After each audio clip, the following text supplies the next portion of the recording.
So let me get this straight. You're juggling dinner, laundry, a full-time job, 2 toddlers, and a sleep schedule that was assassinated 3 years ago. But somehow you still feel guilty because someone online told you she's resting in her femininity while holding a glass of green juice in a silk robe at 10 a.m. with 3 nannies. Let's talk about it. This is the Faceless Helpmeet, and today we're breaking down the illusion of the soft life and why it's not really soft for the people holding it up. They told you the soft life was about candles, bubble baths, matcha lattes, and booking flights to Bali. But here's the truth. That ain't softness. That's sedation. Real softness, it's war disguised as peace, strategy disguised as surrender. It's a woman who looks still on the outside, but on the inside, she's stacking legacy, building walls, and deciding who deserves access. The modern influencer soft life is staged, curated, edited. But what they don't post is the real cost. The partnership they beg for leadership from, the fear of aging without substance, the burnout from pretending to be effortlessly healed. Soft life on Instagram is the new Stepford wife cosplay. It's performance, it's peace as content, and it leaves women broke, bitter, and confused when the illusion doesn't cash out. The soft life promises peace. It promises restoration. It promises that if you just light a candle, slide on a matching pajama set, and whisper boundaries into the void, your life will suddenly become aesthetic, healed, and financially stable. It's giving luxury. It's giving main character energy.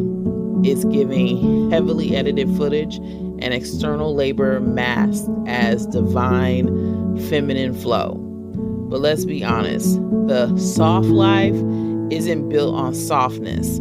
It's built on support systems you're not shown. Behind every influencer matching matcha is smiling in beige linen, there's a team. And sometimes it's a mom. Sometimes it's a housekeeper. Sometimes it's an invisible husband who never seems to work but is always conveniently present. You ever notice that? The husband's there, but never really doing anything specific.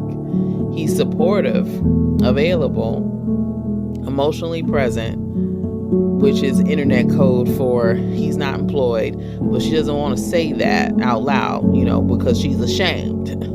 She has to be in charge. So let's call it what it is. The strategic stay-at-home husband. He might not be doing the dishes, but he's part of the brand. And if he's not working, someone else is, because that lifestyle isn't getting paid for with prayer candles and toddler photos. Now, let me tell you what the real soft life looks like. You don't raise your voice because you already raised your standards. You don't chase people because you're busy chasing purpose. You rest, not because you're weak, but because you have structure. Soft life is not passive, it's powerful. You make moves in silence. You study your enemy, your patterns, and your pain, and you weaponize your wisdom. The softest woman in the room is usually the most dangerous because softness isn't fragility, it's control. And here's where the damage happens. Yes, you, watch this life play out, and you wonder why your rest doesn't look like that.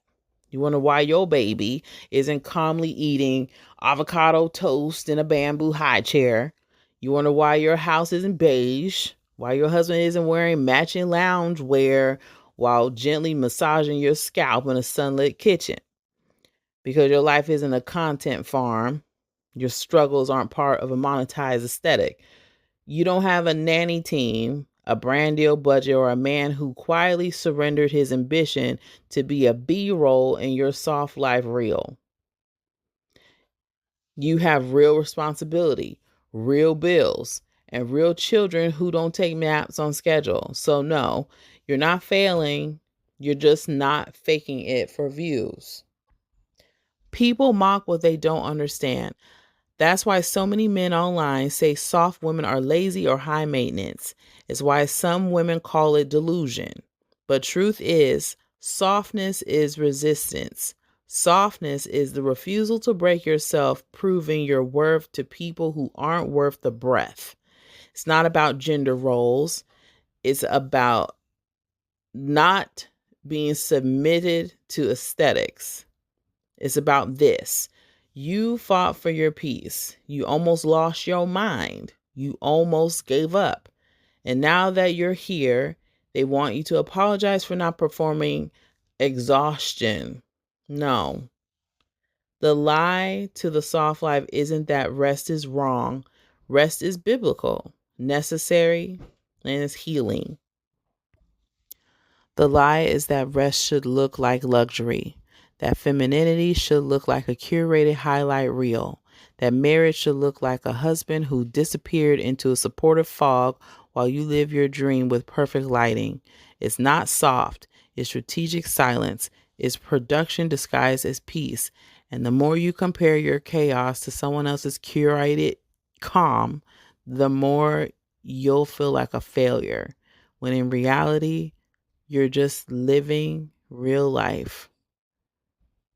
And the more you compare your chaos to someone else's curated calm, the more you'll feel like a failure, when in reality, you're just living real life.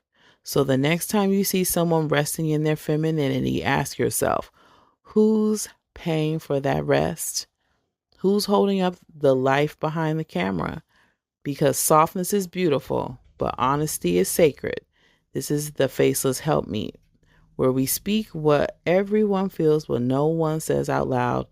And if you're tired of comparing your reality to her production, you're in the right place. If you're done performing the grind just to get crumbs, hit that subscribe button. This channel is for women who know peace is power and who are ready to call out the illusion and walk in truth.